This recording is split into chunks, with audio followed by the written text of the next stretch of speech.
देखो। नमस्ते बच्चों, कैसे हो आप सभी। आज मैं लेकर आया हूँ सभी बच्चों के लिए गणित के सवाल कक्षा 10 के यूनिट है हमारे पास 5.2। इसमें समांतर श्रेणियाँ दी हुई है। बहुत ही अच्छे सवाल है। एक सवाल आप सभी बच्चों को मैं सॉल्व करके बता सकूँ ताकि अगले जो सवाल है सभी बच्चों को अच्छे से समझ में आ सके। पहला सवाल है हमारे पास, इसमें समांतर श्रेणियाँ दी हुई है। निम्नलिखित सारणी में रिक्त स्थानों को भरिए जहाँ एपी का प्रथम पद है सर्वांतर डी और एन बा पद ए एन है।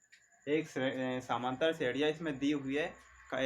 5.2 में पहला जो सवाल है उसमें एक सारणी दी हुई है जिसमें ए का मान दिया है, डी का दिया है, एन का मान दिया है, ए एन हमें ज्ञात करना है। सही बच्चे 5.2 में जाके देखे जो पहला वाला सवाल है वो ये सवाल है। ठीक है, एक समांतर श्रेणी मान लेता हूँ मैं ए 7 3 8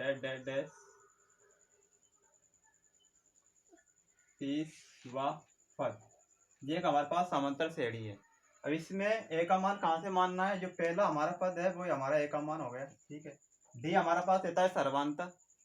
ठीक है, सर्वांतर कैसे निकालते हैं हम, दूसरा जो पद है, दूसरा पद कौन सा है, 3 है, तो 3 में से हम 7 घटाएंगे तो कितना बचेगा, माइनस का 4 बचेगा। ठीक है, जब हमारे पास डी का मान आ गया, एन का मान जो आखिरी पद है हमारे पास वो एन का मान रहता है। ठीक है, ये हमारे पास एन का मान है। सारे मान हमें ज्ञात है तो हमें निकालना क्या है, ए एन, इसमें हमें ज्ञात करना है। ठीक है, करीबन 4 या 5 इस सारणी में सवाल दिए हुए हैं। किसी में डी का मान ज्ञात करना है, किसी में ए एन का मान ज्ञात करना है, किसी में एन का मान ज्ञात करना है। ठीक है, तो सारे सवाल आपको समझ में अच्छे से आ जाएंगे, बस इस वीडियो को अंत तक अच्छे से देखें। आइए शुरू करते हैं। पहला सवाल, पहला हमारे पास सवाल है, ए का मान हमें दिया है, डी का दिया है, एन का मान दिया है, ए एन हमें ज्ञात करना है। इसमें हमारे पास समांतर श्रेणी ज्ञात करने के लिए एक सूत्र है, ए एन बराबर a plus n minus 1 into D.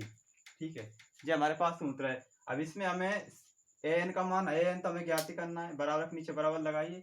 D A का मान कहाँ से ले लेंगे, ए का मान हमारे पास दिया है 7, प्लस लगा लेते हैं।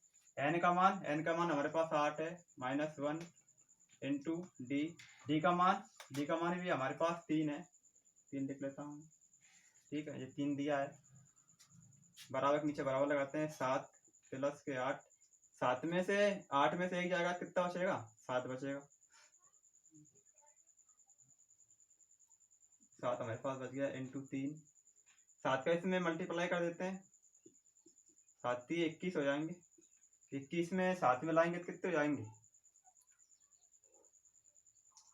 8 में से 1 गया तो 7 बचा। ठीक है, डी का मान हमारे पास 3।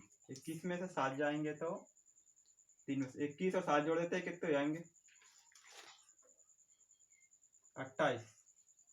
बस ये हमारी ज्ञात करना थी। तो हमारे जो ए एन का मान आ गया, कितना आ गया, 28 आ गया। इस तरह सारे सवाल हमें करना है। किसी में डी का मान निकालना है, किसी में एन का मान, ठीक है, किसी में ए का मान निकालना है। तो आई होप सही बच्चों को ये वीडियो जरूर समझ आया ताकि मैं नेक्स्ट वीडियो और अच्छे से बनाऊं। हमारी वीडियो को लाइक और सब्सक्राइब जरूर करें ताकि मैं और अच्छे वीडियो आप सही बच्चों के लिए लेके आ सकूं। ठीक है, बाय बच्चों।